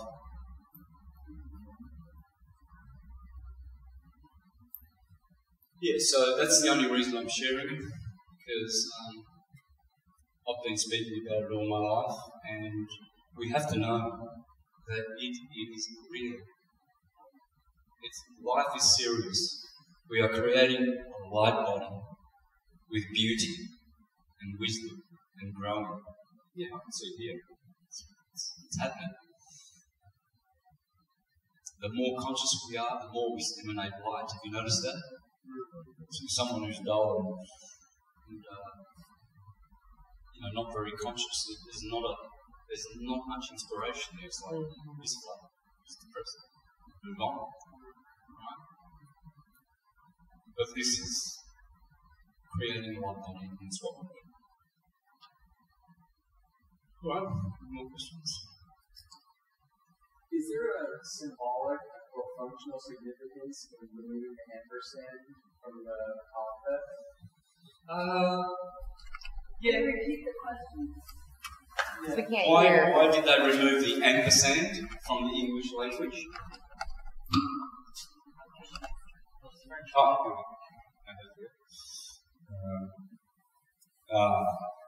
Yeah, but anyway, the little and sign, sometimes they do it like that, yeah? And, but I think it's like, anyway, the ampersand,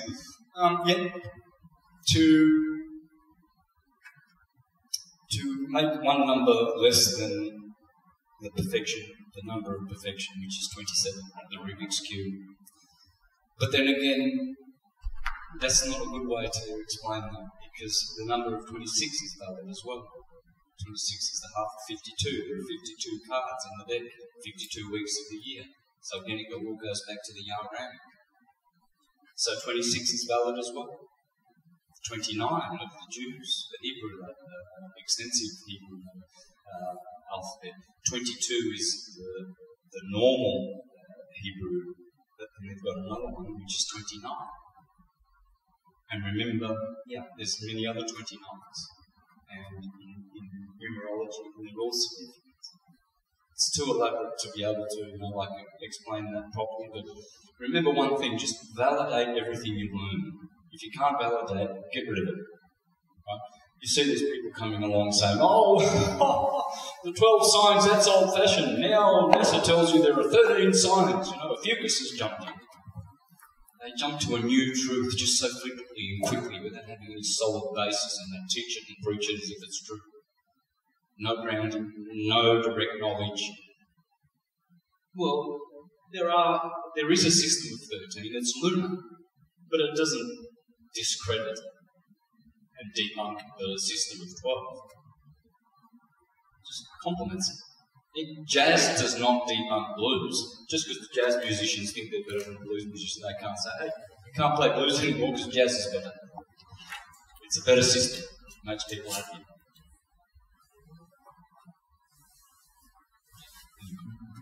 What is your take on the Neanderthal and alien hybrid, human hybrid, something like that?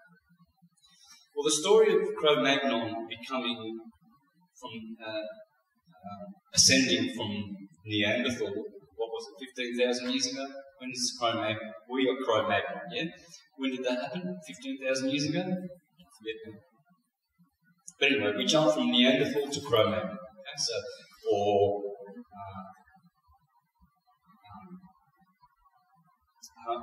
Homo sapiens. From Homo sapiens to Homo sapiens, yeah? Homo sapiens. Homo sapiens sapien. Oh, that's better. Homo sapiens sapien, yeah? Okay.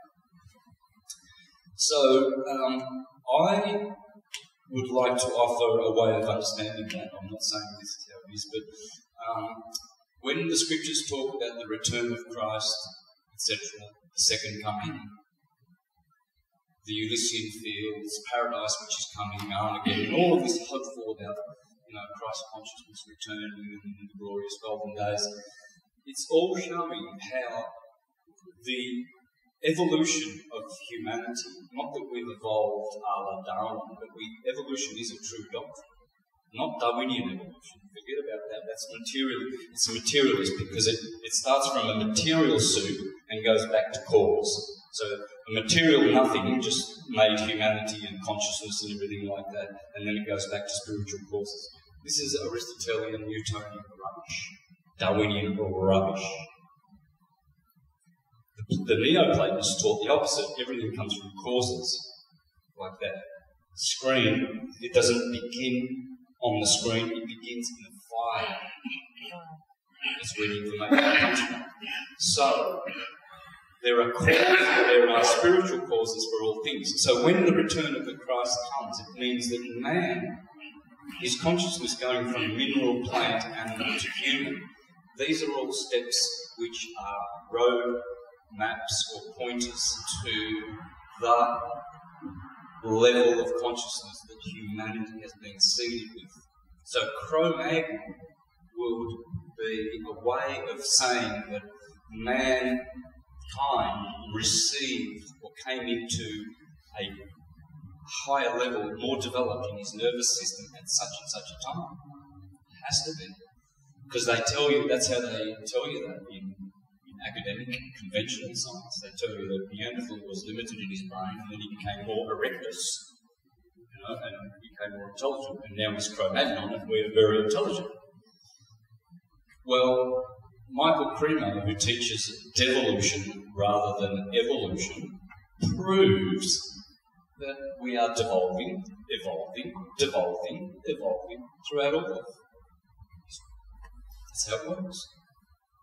So the return of consciousness is we forget it when we devolve, and then it comes back at the wave crest, and then the wave trough, it goes away, and that's why there's always a second coming of the Lord, and we're always waiting for this consciousness to come back and awaken us and save us from our ignorance and bad behaviour. Now, to pick up on that, does that relate to the 25,000-year cycle that we're in? Yes, absolutely. It's a cycle of necessity. And it's either 24,000 years minimum, and the most maximum it can be is 25,920 years. So it's a variable of 2,000 years. Why? Simple. Because the rate of precession is not constant. It's variable, the rate of precession. Well, because this cycle we're mentioning is the cycle of precession of the equinoxes, which is 25,000 years, right? Well, depending where you are in that cycle, if you measure it over here, it could be speeding up, it could be fast at that period. And then if you measure it over here, you'll say, oh, it's 24,000 years, it's really, really, really fast. But at its slow points when you measure it, it will read to you that it's going to go for 25,920 years, depending on where it's read, because it's variable, and you can prove that.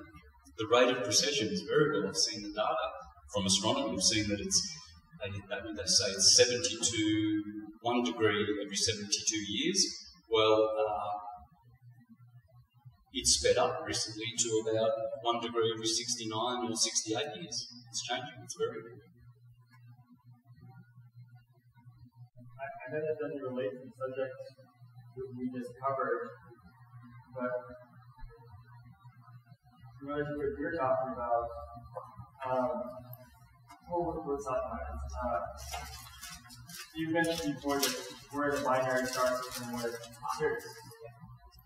And there are others that explore the possibility that where the binary starts is more different stuff. Like making Hebrew and other stars. It's affecting us somehow.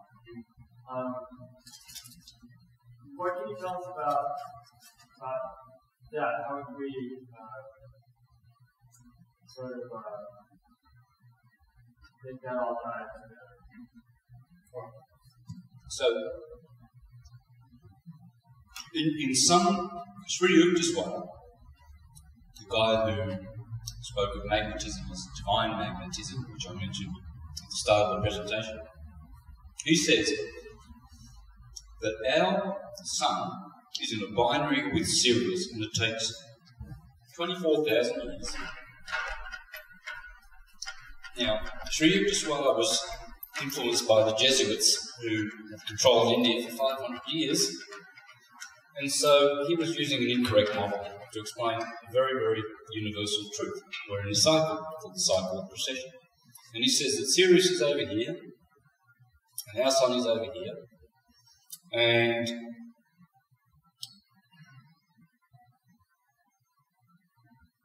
I forget how we were. I used to do this a lot, actually. So they're coming towards each other.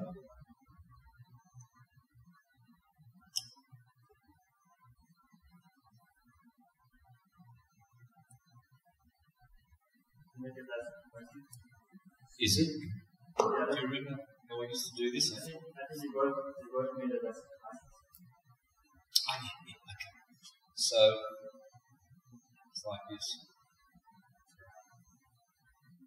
That's it. There's a central point here. That's it. So, what he says is that Sirius and our sun are in a binary. And what happens is, when they're furthest away from each other, like now, it's a long way away from each other, this is the Iron Age, with Kali Yuga, California. As the sun goes around to here, and Sirius comes to here, now they are close to each other. That's the Golden Age. Close, far away.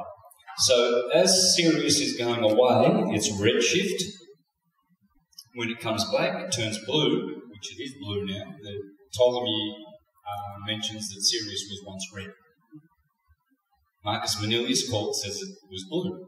So there's discrepancy. There's always, you can go online and Google, you can see all this story about syncretism being red or blue and the arguments in history. Was it red or was it blue?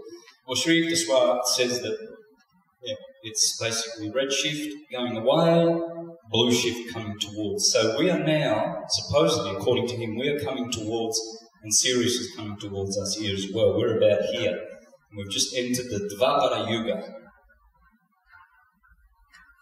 The second Yuga. Kali is the fourth.